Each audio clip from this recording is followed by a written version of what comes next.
What's up, guys? Good morning. Morning at Magu's here. Got the smoker going.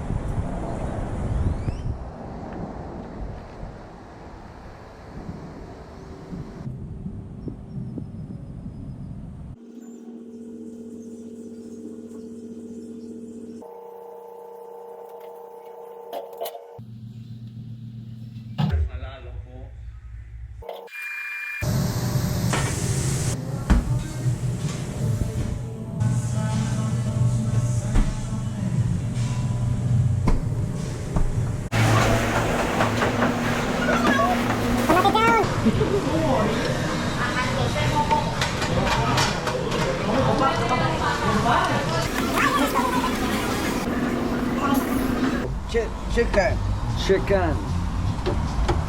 There you go.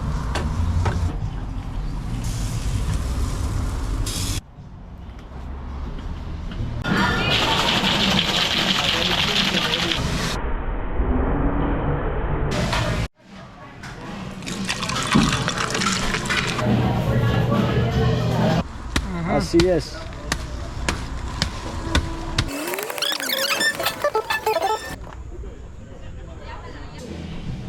Good boy. First mate. Got the morning session going with the best company ever.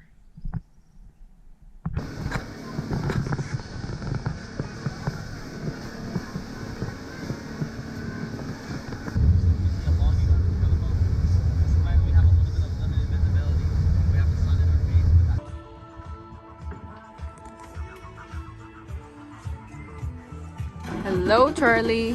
What's going on, guys?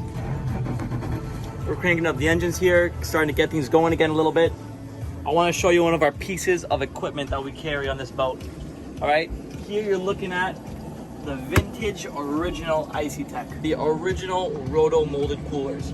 The only difference with this one in particular, besides it being a little bit vintage and very old, we put our Icey-Tek sticker on it because we are the distributors and dealers of Icey-Tek of Central and South America, aka Latin America. So we updated the sticker. Everything on this cooler besides that is fully original, okay? I want you guys to look at these hinges here. I want you to look at the simplicity of this cooler, okay? This thing is about 20 years old maybe. It could even be a little bit older, all right? I've seen it's on better days. We're in an extremely hot sun. I've had now this cooler probably on ice for a couple days now. And I want you to see a little something here. The cooler's a little bit messy, but we still got some full chunks of ice. Beers are still cold. But everything that we need still, after all this time and years, it's still awesome and solid. This is a very simple, handcrafted cooler, simple design. This cooler doesn't even have any gaskets. The new ones that we do carry do come with gaskets. But just to show you, this is a very simple, original design, full of our pink and whites, our specials today. Dorado weren't really hitting. We weren't really trying it too hard. The guys today, they kind of wanted to come in. They wanted to see Pedro Gonzalez a little bit, so we took him here to have some lunch. And, you know, as always, there's always stuff to be done. So we're doing a little maintenance here. We're going through our gear. We just got the engines back up and running a bit. We're gonna have about maybe like an hour and a half ride home now, back to the city, and yeah, enjoying the hot sun today, but it's all good. We got our Otis glasses.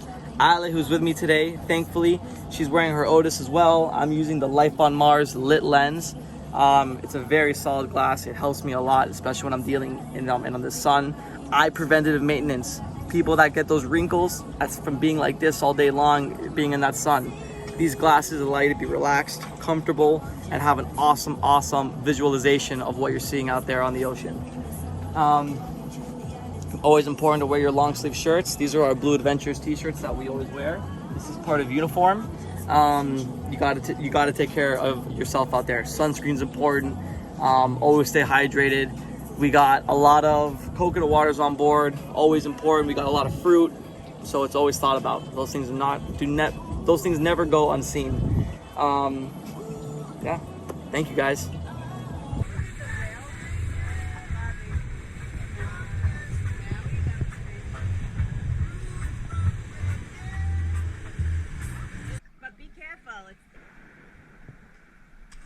Nice. Sweet.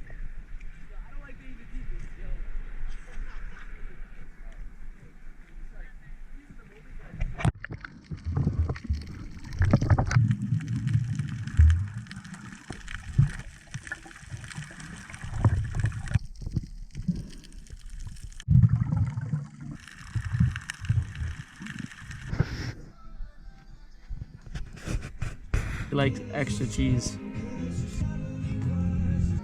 Thanks, Mom. Really? I'm good, let me see. Oh, Good. Strong. bomba. Yeah, so vamos a comer lunch. Mira nuestro view.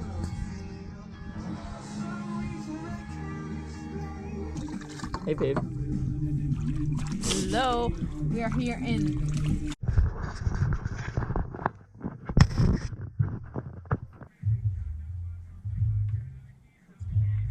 Leave it for A or B reason.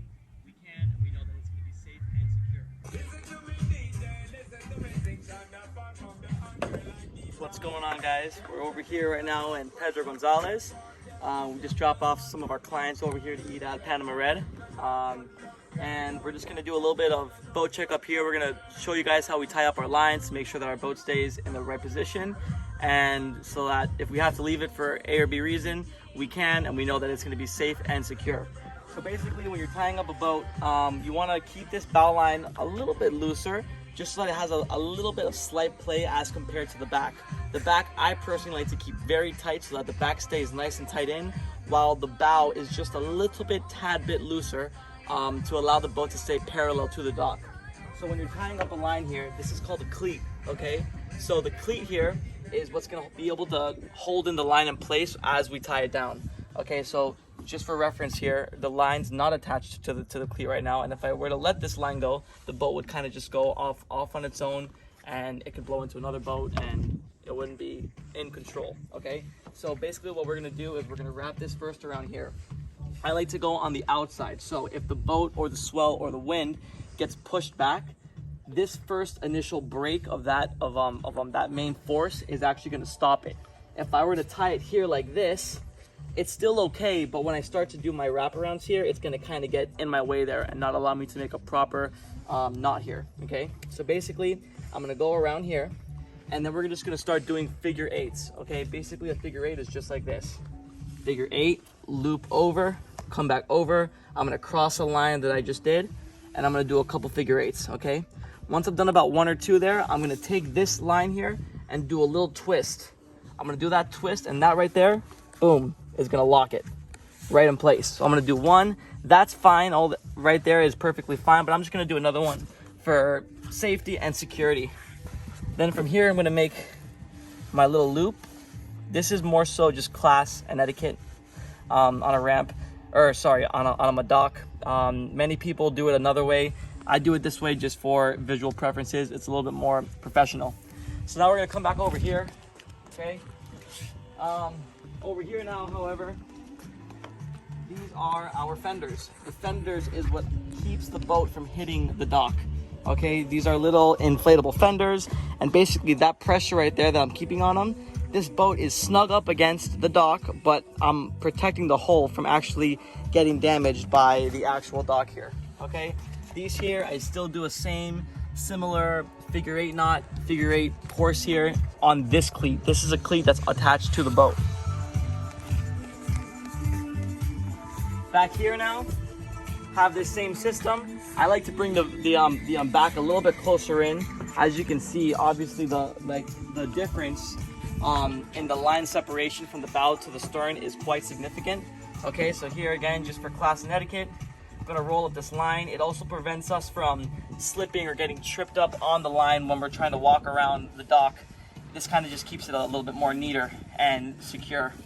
However, it could be hazardous if I had this line sprawled out all over the place. People could trip, fall, and it just kind of keeps things clean. Now coming back here, when the clients get back on, I like to have this back a little bit closer. So now you can step onto our cooler, and come in the boat, nice and easy. Anyways, that's a little bit of a safety or just kind of boat maintenance that we take care of while we're out here, and we figured that we'd share it with you. Thanks, guys. It's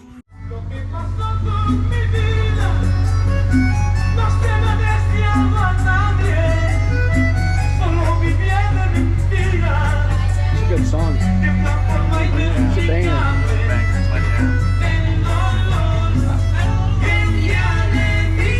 What island we got behind us here? Urabá. Urabá.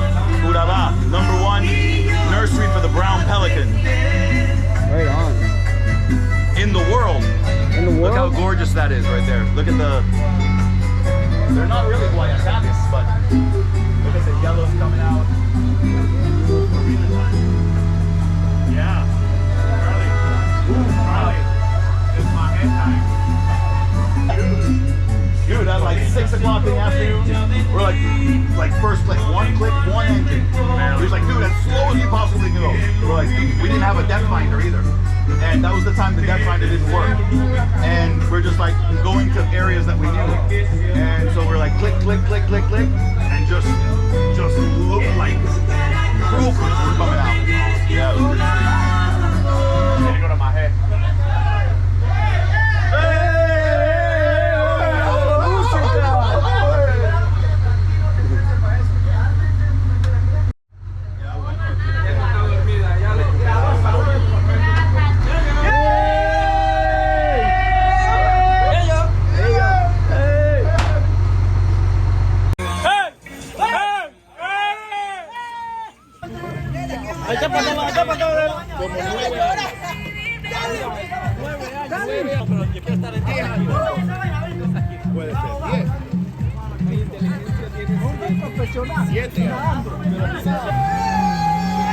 ¡Eh!